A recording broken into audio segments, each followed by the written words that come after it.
कहानी की शुरुआत में हमें बताया जाता है कि एक वायरस की वजह से पूरी दुनिया के सभी इंसान एक झटके में खत्म हो गए, लेकिन ऐसे में एक इंसान जिंदा बच गया जिसका नाम फिल है। फिल कई सालों से अपना ट्रक लेकर पूरे अमेरिका में घूम रहा है, लेकिन उसके बहुत ढूंढने पर भी उसे कोई भी जिंदा इंसान नहीं मिलता। अब वो एक जगह पर जाकर वहाँ के बोर्ड पर अलाइव इन टक्सन लिख देता है, ताकि अगर कोई भी जिंदा हो तो वो इस बोर्ड को देखकर टक्सन में आ सके, जहाँ उसे फिल मिल जाएगा। अब फिल टक्सन में अपने घर जाता है तो वो देखता है कि अब उसका घर बहुत ही ज्यादा गंदा पड़ा है। तभी फिल को याद आता है कि वो तो किसी के घर में भी रह सकता है, उसे रोकने टोकने वाला कोई भी नहीं है। इसके बाद फिल टक्सन के सबसे अमीर आदमी के घर को अपने रहने के लिए चुनता है। वो उस घर में लाकर अपना सारा पसंद का सामान रख देता है, जो वो अपने ट्रक में रखकर पूरे अमेरिका से लेकर आया था। रात को सोते वक्त फिल भगवान से यही बात कहता है कि मेरे लिए एक लड़की भेज दो, ताकि मैं उसके साथ मिलकर पॉपुलेशन बढ़ा सकूं। अगले दिन पास ही के एक मॉल में जाता है, जहां उसने अपनी गन से उसके दरवाजे तोड़े और फिर अंदर चला गया। अंदर जाकर भी वो वहाँ की चीजों को तोड़ने फोड़ने लगता है और जितना हो सके उतना अपने लिए खाने का सामान लेता है। वहाँ उसे कुछ एडल्ट मैगजीन भी मिलती हैं, जिन्हें वो अपने घर में ले आता है। रास्ते में फिल की एक नजर एक लड़की के स्टैच्यू पर पड़ती है, जिसे देखकर वो मनमोहित हो गया, मानो वो उसे रियल समझ रहा हो। अगले कुछ दिनों में फिल अपने आप को बिजी रखने के लिए जो मन में आता उस चीज को तोड़ता, जैसे महंगी महंगी कार्स और भी बहुत सी चीजें। ये ऐसा इसलिए करता है ताकि उसे अकेलापन महसूस ना हो। ऐसे ही करते करते फिल को कई दिन बीत जाते हैं। अब वो अपने आप से बातें भी करने लगा था। आज फिल अपना बर्थडे सेलिब्रेट करता है, क्योंकि आज उसका बर्थडे था। ऐसा करते हुए वो अपने कुछ पुराने बर्थडे सेलिब्रेशन को याद करता है, जब उसकी फैमिली उसके साथ हुआ करती थी। गुस्सा होकर फिल भगवान से कहता है कि अगर तुम मेरे पास किसी को नहीं भेजने वाले तो कोई बात नहीं, मत भेजो, अब मैं अकेला हूँ, यहीं पर रह लूंगा। खैर, अब इसके बाद हमें 5 महीने बाद का सीन दिखाया जाता है, जहां अब हम उस घर को देखते हैं, जो घर कम और कचरे का ढेर ज्यादा लग रहा था। दरअसल अब वो यहीं खाता है और यहीं गंदगी करता है, क्योंकि उसका मानना है कि उसके सफाई करने का कोई भी फायदा नहीं है, क्योंकि सिर्फ उसे ही तो यहाँ रहना है और न ही उसे कोई देख रहा है। फिल डेली की तरह अपनी शराब की बॉटल्स को पूल में डालकर उसमें नहाता है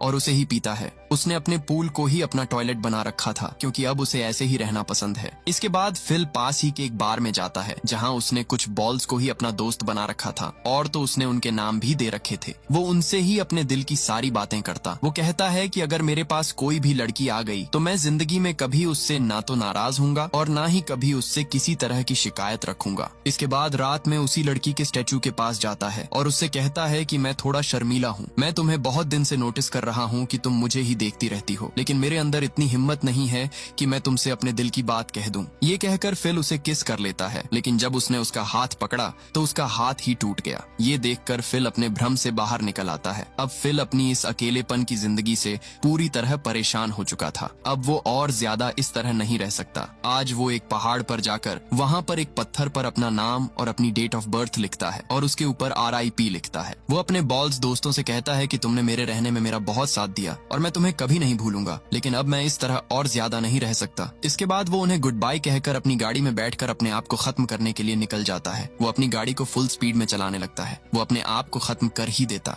लेकिन तभी उसे कुछ दिखाई देता है। उसने अपनी गाड़ी से निकलकर देखा तो दूर कहीं पर धुआं निकल रहा था। ये देखकर फिल के मन में जीने की उम्मीद जाग गई। उसे पता था कि जरूर वहाँ पर कोई न कोई जिंदा है। इसके बाद वो जल्दी से उस जगह पर जाता है। वहाँ उसे कुछ सामान और किसी लड़की के कपड़े दिखाई देते हैं। वो उन्हें देखकर पागलों की तरह उन्हें सूंघने लगता है और तभी वो बेहोश हो जाता है। उसकी जब आंख खुली तो वो एक खूबसूरत लड़की की गोद में लेटा हुआ था। वो लड़की फिल को देखकर खुश थी और फिल को भी उसे देखकर अपनी आंखों पर विश्वास नहीं हो रहा था। वो उससे कहती है कि मुझे यकीन नहीं हो रहा कि तुमने मुझे ढूंढ लिया। ये कहकर वो लड़की फिल को किस कर लेती है, लेकिन फिर जब एक बार फिर से फिल की आंख खुलती है तो एक औरत उसे CPR दे रही थी, जो देखने में ज्यादा खूबसूरत नहीं थी और उसकी उम्र भी फिल से ज्यादा थी। वो फिल से कहती है, तुम बेहोश हो गए थे इसलिए मैं तुम्हें CPR दे रही थी, और तो और तुमने अपने अंडरवेयर में ही टॉयलेट कर लिया था। तब फिल कहता है, मैंने टॉयलेट नहीं किया था, बल्कि वो तो मेरे पूल के पानी की वजह से गीला था। इसके बाद वो उसकी तरफ बढ़ने लगता है, लेकिन वो औरत अपनी गन निकालकर उससे कहने लगती है, मुझसे दूर रहो और मेरे कपड़े नीचे रखो। तब फिल भी ऐसा ही करता है। इसके बाद वो औरत फिल से पूछती है कि क्या तुम अच्छे इंसान हो? तब फिल कहता है, हाँ मैं अच्छा इंसान हूँ, तुम्हें मुझसे डरने की कोई भी जरूरत नहीं है। तब वो औरत कहती है, क्या तुम ही वही इंसान हो जिसने अलाइव इन टक्सन लिखा था? तब फिल कहता है, हाँ मैं वही हूँ। दरअसल बात बात ये है